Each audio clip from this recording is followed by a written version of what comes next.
everyone, this will be a quick guide for the Orzekea dungeon. First of all, getting to the boss fight area might be a challenge. It's at the very end of the zone, so I'm just going to show you the path. Go into the dungeon and follow the straight path until you come across this hole. Jump down and then go past the tree. Keep going forward until you find the last room. At the back left corner of this room, there will be a small door. Just go through it and up the hill, and you'll be at the area where you'll fight the first mini-boss. To summon the mini-boss, you just need to interact with the soul magia. Now, let's look at the first mini-boss, Cathawen. This is our soldier, and the fight has basically no mechanics. You'll be spamming AoEs everywhere. All you need to do is dodge while you kill him. You don't lose crystals and you respawn right outside. So, if you can't survive, you just keep respawning and brute force the fight. At around 40% HP, you'll summon a purple flame in the middle of the arena that's pretty tanky and you need to kill. After you kill it, the boss comes back into the arena and you keep fighting him the same exact way, but now he has even more AoE and more damage. When Cathawen is really low HP, she'll go into the middle and become invulnerable while charging up a one-shot attack. Just dodge the attack and then she'll get stunned and you can kill her. If you don't dodge, you'll die, you can just respawn, it doesn't matter. That's all there is to the fight, nothing else to it. After you beat the mini-boss, grab your loot and you'll get a key. You take this key ahead to the soul magia. Everyone in the party needs one key. Just like in the other dungeons, you put all 5 keys in and you gain access to the boss fight. So let's look at this boss fight. You're gonna be fighting orbs, and the boss fight is divided in 3 phases. The first one is pretty straightforward. As soon as you enter the arena, you'll notice 2 blue orbs on each side of the map. You need to kill mobs around these orbs. This will charge them up, and eventually they will transform into a sphere. This sphere will be pushed depending on which side you're hitting it. You'll notice there's 1 tree on each side of the arena. You need to push the balls towards these trees. It's basically like playing bowling. Just aim and shoot towards the tree.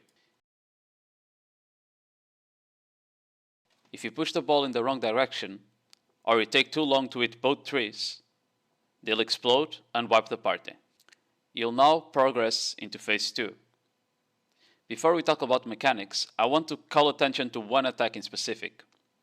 Every 30 seconds or so, you'll see the message, "Stay still and your peaceful rest will come." This indicates the boss is about to summon a tree on top of a player and will stun anyone that's in the area. This tree needs to be destroyed to free whoever's trapped in it. Just be ready to dodge it, because if you get stunned, the boss will follow up with combo attacks and kill you. At around 80% HP, you'll see the message, "This was only my choice, I embrace awaited the foolish child." This will start a new mechanic. Orbs will disappear, and she'll summon a tree in the middle of the arena. Your party will start DPS in the tree. You'll then see a second message, and 4 white circles will spawn in a circle around the tree. 1 player should go to each circle. Meanwhile, the 5th player stays in the middle and kills the tree. He then needs to get hit by the purple explosion that happens when the tree dies. Meanwhile, the people in the white circle will get stunned by the tree and gain a shield. This shield will make them avoid the one-shot attack that's coming up next.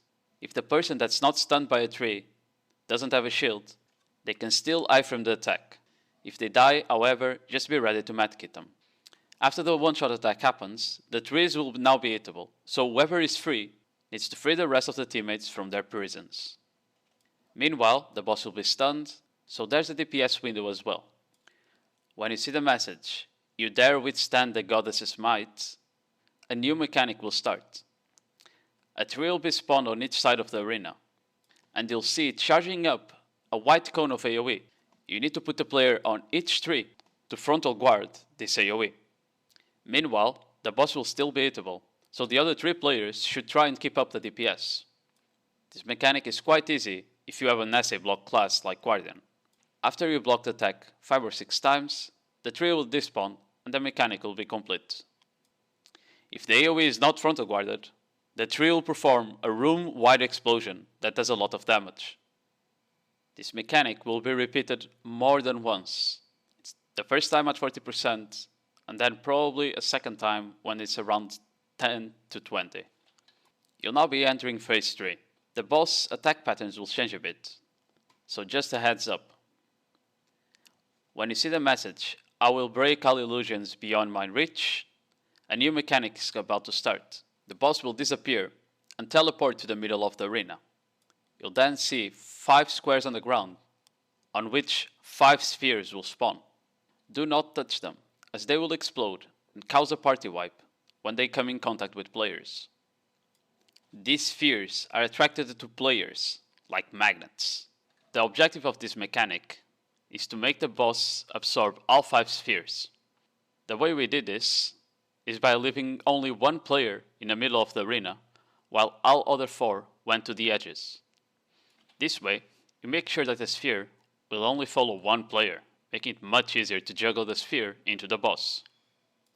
When you see the message, if the desire to descend into ruin together, a new mechanic will start. The boss will disappear and then reappear in the middle of the tree at the end of the arena. Everyone should walk to the water.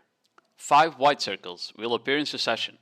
Anyone outside the white circle, when it finishes charging up, will get hit by a one-shot attack. One of the players inside the white circle will get stunned and gain a shield that will make him immune. The rest of the players that didn't get stunned need to keep walking into the white circles as they keep appearing. Each circle should stun 1 player, but you can PvE iframe or even SA block it, so sometimes people don't get stunned. Just be sure to be inside the circle and you'll be fine anyway. When you see the message, "Everything will return to oblivion," the boss will just go up in the air and start spamming AoEs. Just dodge everything. That's it. Just dodge everything. The boss will now swap attack patterns a bit. When you see the message, "I too once dreamed in this stronghold," the boss will follow it up with 3 red AoE circles. Just dodge. If you get caught by this attack, the boss will send you into the air and then slam you into the ground and basically one-shot you. You can't PvE iframe it, you need to actually dodge out of the area. If you get caught by the attack, you need to press V. This attack will be repeated once every 30 seconds or so. After the attack pattern changes, you'll see that the boss will start summoning some orbs around the arena. These can be pushed. You want to try to aim them outwards, away from players, as they explode. If you hit a player with it, it will chunk them for 70% of their HP most likely. You are now at the last mechanic of the fight. When you see the message, "All roots of the world will eventually connect as one," the boss will gain a DP buff, and everything will become chaotic. You'll see a dark sphere will have spawned, just like on the first mechanic of this phase. You need to lure it towards the boss. If you walk into it, it's going to explode. Meanwhile, you'll also see that there's orbs that you need to push away from players. And at the same time, you need to dodge all the AoEs that the boss is spamming, since she'll keep doing the same attack patterns, including the attack that sends you into the air. This phase is basically just keep DPSing the boss while dodging everything you can. A new dark sphere will be summoned whenever the orbs are summoned, so you'll have to repeat the luring process multiple times. Eventually, the boss will die and you've beaten the dungeon. Congratulations and good luck.